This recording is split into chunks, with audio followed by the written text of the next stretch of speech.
전투기의 엔진을 달아버린 미친 속도의 전차, 크로멜 전차를 아시나요?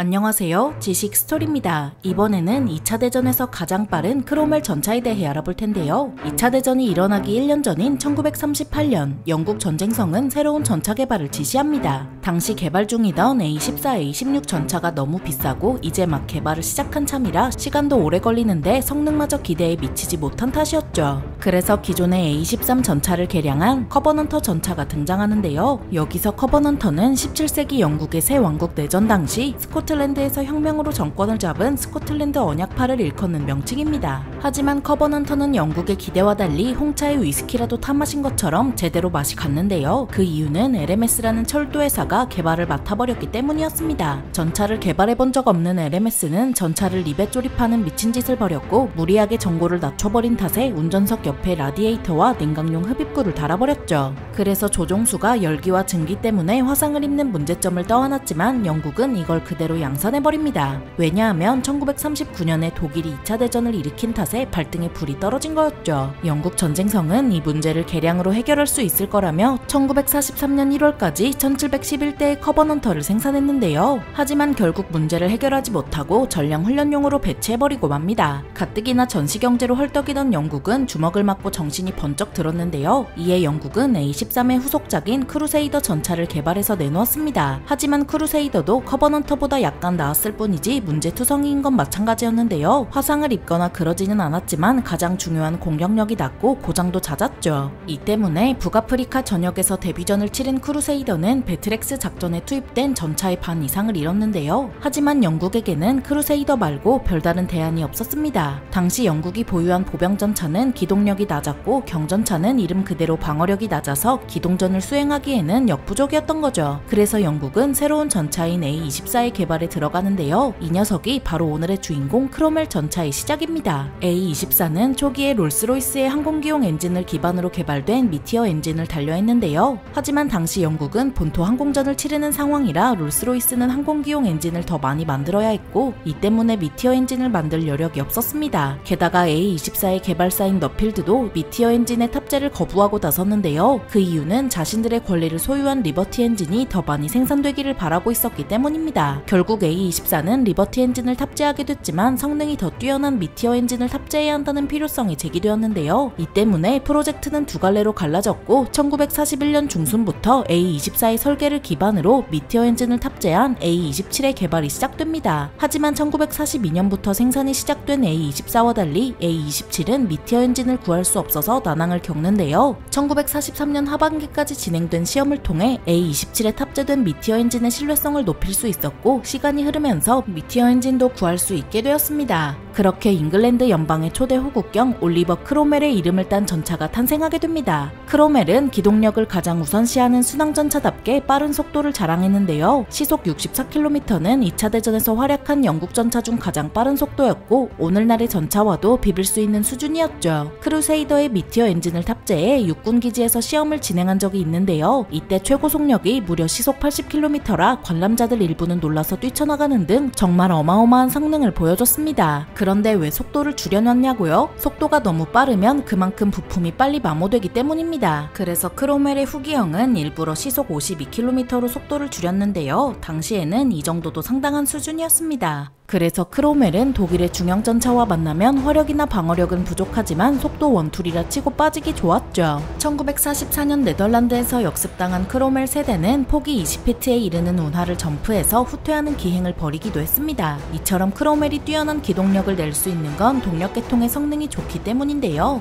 미티어 엔진은 A-24나 크루세이더에 탑재된 리버티 엔진의 2배에 가까운 힘을 발휘했습니다. 거기에 변속기와 현가장치도 고속주행에 대단히 효과적이었죠. 점프가 전차가 가능할 정도로 빠른 크로멜은 QF 6파운더포를 장착하고 있었는데요. 하지만 1944년이 되자 이걸로는 독일의 중형 전차를 격파하기 어려워진 탓에 QF 3인치 20GWT4를 장착하려 했으나 너무 커서 들어가지 않았습니다. 크로멜은 미티어 엔진을 탑재하기 위해서 차체를 키웠음에도 승무원들의 거주 여건이 나쁜 전차로 소문나 있었는데요. 그렇다고 차체를 다시 설계할 시간이 없던 영국은 셔먼 전차와 같은 규격의 QF 75mm포를 탑재해버립니다. 덕분에 미국이 주는 고폭탄과 철갑탄을 쓸 수 있었지만 포구 속도가 느려 관통력이 크게 좋아지진 않았죠. 포를 교체한 뒤로도 대전차전을 벌이기 어려운 크로멜은 속도 원툴답게 치고 빠지는 전술을 구사했습니다. 반면 크로멜의 전작인 크루세이더는 공격력은 물론 방어력까지 형편없었는데요. 크루세이더가 불타는 관짝이 되는 걸 본 영국은 크로멜의 장갑을 크루세이더의 2배로 늘렸고 후기형에서 한 번 더 늘렸습니다. 하지만 그런데도 크로멜은 속도 원툴이라 방어력이 약했는데요. 동시대에 활약한 처칠 보병전차 초기형이 후기형 크로멜보다 장갑이 두꺼웠으니 말 다했죠. 그래서 크로멜은 속도는 빠르지만 공격력과 방어력이 부족한 탓에 주로 정찰용으로 썼으며 실질적으로 2차 대전에서 활약한 마지막 순항전차가 되었습니다. 그렇다면 마지막 순항전차인 크로멜의 재원을 살펴보도록 하겠습니다. 크로멜은 중량 27.6톤에 전장 6.3m, 전폭 2.9m, 정고 2.4m이며 무장은 QF 75mm포 한 문에 배사 기관총 2정이며 최고 속도는 시속 64km에 항속거리는 270km입니다. 이런 크로멜은 2년 동안 3066대가 생산되었는데 물량 대부분을 영국군과 영연방군이 썼고 폴란드군과 체코슬로바키아군에도 일부 넘어갔는데요.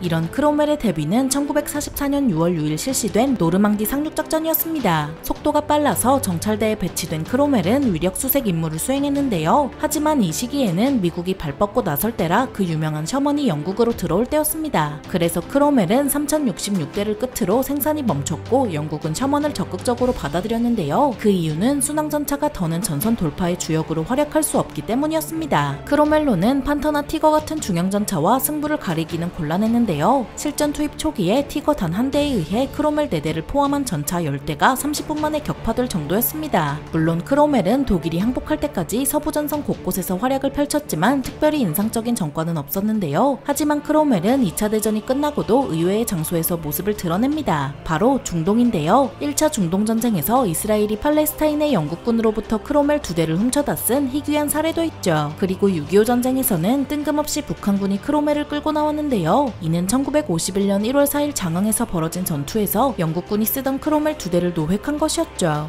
북한군이 노획한 크로멜 24Z 643번 차는 한강 철교 아래서 매복하고 있다가 영국군의 센츄리온 전차의 저격으로 격파당합니다. 또 다른 크로멜 히드라는 전략도서 확보작전에서 북한군이 참호에 묻고 방어에 돌입했지만 공격을 이겨내지 못하고 버리고 도망쳤죠. 그 직후 한국군 해군 해병대 혼성부대가 버려진 히드라를 발견하고 수리를 진행했지만 영국군이 말도 안 하고 다음날 새벽에 가져가 버렸는데요. 그래도 말은 하고 가져가야 하는 거 아닌가? 아무튼 이런 크로멜은 파생형도 많지만 후속작이나 다름없는 코멧 전차도 눈여겨볼 만한데요. 1943년부터 개발이 시작돼서 1944년 9월부터 생산된 코멧은 성능이 크로멜에 비해 크게 향상되었습니다. 후기형 크로멜의 차체에 신형 포탑을 얹고 77mm 17파운더 HV4를 단 코멧은 4호 전차 후기형 T-3485 전차와 대등하거나 그 이상의 성능을 자랑했는데요. 동급 전차 중 최고의 성능을 가진 코멧은 좀만 더 일찍 나왔으면 상당히 좋았을 뭔가 아쉬운 전차입니다. 결국 2차 대전의 마지막을 함께한 전차는 크로멜이었고 처칠, 마틸다2, 크루세이더와 함께 2차 대전 영국군을 대표하는 전차로 남았죠. 2차 대전에서 가장 빠른 크로멜 전차에 대해 알아봤는데요. 영상이 유익하셨다면 구독과 좋아요 부탁드립니다. 감사합니다. 지식스토리였습니다.